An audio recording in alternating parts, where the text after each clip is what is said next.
శ్రీరామ్మూర్తి గారు, సార్ చెప్పండి. రాజమండ్రికి చాలా ఘనమైన చరిత్ర ఉంది. రాజరాజ నరేంద్రుడి కాలం నుంచి అది ఒకప్పుడు రాజధాని. అది మహాభారతం అక్కడ పుట్టిన ప్లేస్ అది. ఆదికవి నన్నయ్య అట్లాంటి రాజమహేంద్రవరాన్ని అమరావతి, విశాఖపట్నం అనే రాజధాని ఏది అనే ఒక వివాదం చెలరేగుతున్న నేపథ్యంలో కొన్నాళ్ల కిందట రాజమండ్రి రాజధాని కావడానికి అన్ని వనరులు, అన్ని అవకాశాలు ఎక్కువగా ఉన్నాయి, భౌగోళికంగా కూడా చాలా మంచి ప్లేస్ అని ఒక చిన్న సైజు ప్రతిపాదన జరిగి ఒక ఉద్యమం లాంటిది కూడా కొంతకాలం కిందట వచ్చింది. అది ఎవరు ఈసారి ఎన్నికల్లో అది ఒక అంశంగా ఎందుకు ఎవరు తీసుకోలేదు, రాజధాని అంశం అనేది? సూర్యప్రకాశ్ గారు, ఈ విషయం యాక్చువల్ గా శివరామకృష్ణ కమిషన్ కూడా ఆ రిపోర్ట్ లో కూడా పేర్కొంది. రాజమండ్రికి కూడా ఈ అర్హతలు ఉన్నాయి, రాజధాని చేసే అందుకు అవసరమైన పరిస్థితులు ఉన్నాయి, ఇక్కడ మౌలిక వసతులన్నీ కూడా అట్లా పరిస్థితికి అనుకూలంగా ఉన్నాయని. అందులో ప్రధానంగా గోదావరి, దేవనది గోదావరి ఒకటి.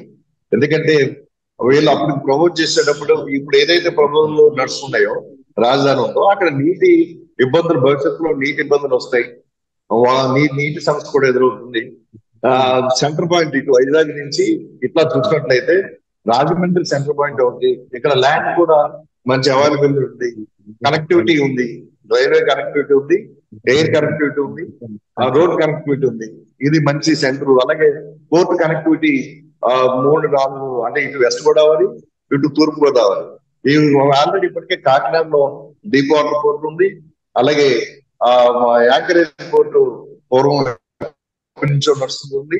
ఇలాంటి పరిణామాలతోటి గోదావరి జిల్లాల రాజమండ్రి గోదావరి జిల్లా కేంద్రంగా రాజరాజ నరేంద్రుడు పాలించిన రాజమహేంద్రవరంలో ఈ రాజధానికి మనం ఎంచుకుంటే బాగుంటుందని కూడా శివరామ కమిషన్ దీంట్లో పెట్టారు. అయితే కొన్ని శక్తులు దీని మీద కూడా ఇక్కడికి రాజమండ్రి కనుక వచ్చినట్లయితే ఈ రాజధాని ప్రపోజల్ కనుక ప్రతిపాదన కనుక రాజమండ్రి వస్తే ఇప్పుడు ఎవరైతే ఓట్ బ్యాంక్ తోటి రాజకీయ రాష్ట్రంలో చేస్తున్నారో వాళ్ళకి చేతుల్లో ఈ రాజకీయం లేకుండా పోతుంది అనేది కూడా ఒక దీంతో ఒక ఆలోచనతో దీన్ని ఒక సైరికి తీసుకెళ్ళడానికి సెంటర్ పాయింట్ అన్నట్టుగా ఇప్పుడు ఏదైతే అమరావతి అనేది అప్పుడు చంద్రబాబు ప్రవేశపెట్టారు, ఆ తర్వాత ఇప్పుడు చివరికి తీసుకెళ్లి 3 రాజధానులు చెప్పేసి విశాఖలో ఇప్పుడు జగన్ పెట్టారు. మళ్ళీ మూడు రాజధాని పేరుతోటి మళ్ళీ కర్నూలులో కొంత అభివృద్ధి. అంటే ఇది కూడా ఇప్పటి వరకు పూర్తి కాల. ఈ 10 సంవత్సరాల్లో ఈ కాంపిటేటివ్ ఎగ్జామ్స్ లో పిల్లలకి మీ రాజధాని ఏది, ఆంధ్రప్రదేశ్ కదా మీ రాజధాని ఏంటని వచ్చి వస్తుంటే ఏది రాయాలని చెప్పేసి అడుగుతున్న పరిస్థితి ఉంది ఇప్పటికీ. ఈ కాంపిటేటివ్ ఎగ్జామ్స్ లో సాధారణంగా ఏ రాష్ట్రంలో ఏ ఎగ్జామ్స్ కాంపిటేటివ్ ఎగ్జామ్స్ జరిగినా మీ రాజధాని ఏది, మీ రాష్ట్రం ఎంత పోతుంది అని అడగడం అనేది ఒక ప్రశ్న ఉంటుంది సహజం. కానీ మన రాష్ట్రంలో ఈ 10 ఏళ్లలో రాజధాని ఏంటంటే చెప్పుకోవడానికి లేని పరిస్థితి తీసుకొచ్చారు. అందులో ఇదే రాజమండ్రి అయితే ఇంత డెవలప్మెంట్ ఇప్పుడు ఏదైతే చేస్తారో అంత డెవలప్మెంట్ అక్కర్లా. మామూలు పరిస్థితుల్లో ఇక్కడ రాజధాని తగ్గేది, మామూలు తాత్కాలిక రాజధాని అయినా సరే ఎంతో డెవలప్మెంట్ చేసే అవకాశం ఉంటుంది. ఇలాంటి పరిణామాలన్నీ కూడా ఇది ఒక రాజకీయ ఒత్తిడిలు, ఒక రాజకీయ ఆలోచనతోటే ఒకరు విధంగా ఒకరి విధంగా ఆ ఓట్ బ్యాంకు దెబ్బతింటుంది. అయితే గోదావరి జిల్లాలో రాజమండ్రిలో కనుక రాజధాని అయితే ఓట్ బ్యాంక్ రాజకీయాలు దెబ్బతింటాయి ఖచ్చితంగా. ఇక్కడ పెత్తనం వేరే పెరిగిపోతుంది. రాజధాని ఉన్న ప్రాంతంలో వేరే సామాజిక వర్గాలు కనుక అధికంగా ఉంటే ఆ సామాజిక వర్గాలు ఇక్కడ పెత్తనం చేసే పరిస్థితి వస్తుంది. అలా పరిణామాలు కూడా కొంత పనిచేస్తుంది అనేది ఆ మధ్య బాగా చర్చ జరిగింది.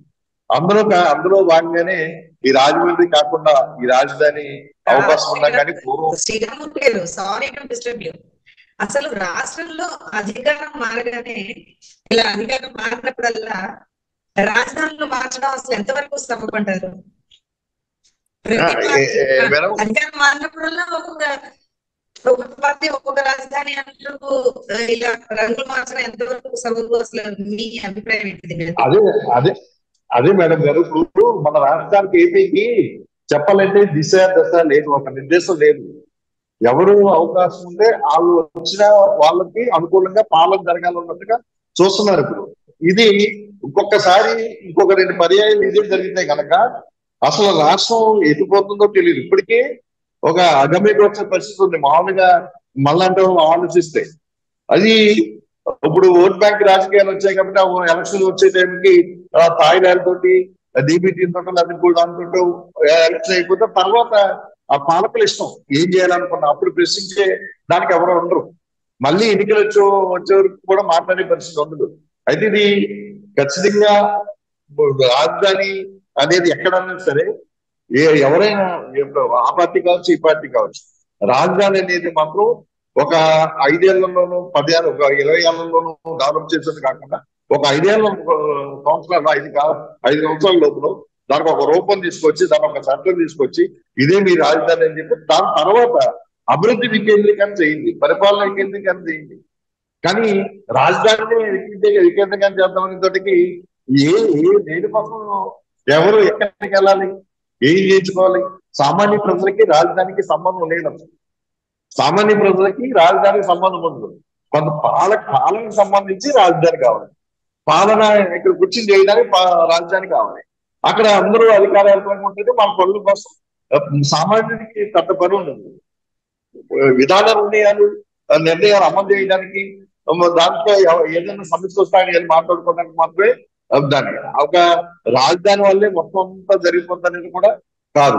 కానీ అలాంటి రాజధానిని కూడా మనం నిర్మించుకోలేని పరిస్థితిలో ఇప్పటికీ ఇది రాజధాని అవునా కాదు చెప్పుకోలేని పరిస్థితిలో ఇప్పటికీ పిల్లలకి రేపు వద్దున్న అప్పుడు ఇప్పటికే 10 అంటే 6వ తరగతి నుంచి ఇప్పుడు 10వ తరగతి చదివిన వరకు అంటే దాదాపు డిగ్రీ చదివిన వాళ్ళకి వాళ్ళు ఎగ్జామ్ లో రాజధాని ఏంటంటే ఏ రాష్ట్రం తెలియదు. అట్లాంటి పరిస్థితులు మన రాష్ట్రంలో నెలకొన్నాయి. దీనికైతే విస్తృతమైన చర్చ జరగాలి. దీని మీద రాజధాని ఎక్కడ ఉండాలనేది కూడా ఒక మనలాంటి మీడియా పర్సన్సే కాకుండా ఒక మేధావి వర్గం కూడా దీని మీద ఒక నిర్మాణాత్మకమైన సూచన చేయాలి. అది సెంటర్ పాయింట్ ఉంటే మంచి జరుగుతుందా, ఒక ఎవరికి ఎక్కడి నుంచో 1000 కిలోమీటర్లు ప్రయాణం చేసి వాళ్ళకి వెళ్లాల్సి ఉంటే బాగుంటుందా, లేకపోతే అన్ని డెవలప్మెంట్ బాగుండాలంటే పొద్దున్నెళ్ళి సాయంత్రం వచ్చే లాంటి రాజధాని ఉంటే బాగుంటుందా అనేది ఒక ఆలోచన అయితే చేయాల్సి ఉంది, చర్చ అవసరం. అయితే మన రాజధాని మన ఏపీ విభజన జరిగేటప్పుడు విభజన జరిగితే రాష్ట్రం ఏపీ చాలా అభివృద్ధి చెందుతుంది, చాలా బాగుంటది. టూరిజం ఎక్కడికో వెళ్ళిపోవచ్చు. మన మలేషియాలో శ్రీలంకలో ఇలాగా శ్రీలంకలు దుబాయ్లో ఇలాంటి ఇదే మందాలని చాలా మంది చెప్పారు. కానీ ఇప్పుడు అలాంటి పరిస్థితులు పరిణామాలు మనం ఉన్నాయో లేవో మనం చూస్తున్నాం. 10 ఏళ్ళు గడిచిపోయింది. మళ్ళీ ఇంకా 8 ఏళ్ళు కాలంలో కూడా మనం వేచి చూడాల్సిన పరిస్థితి ఇప్పుడు కనిపిస్తుంది.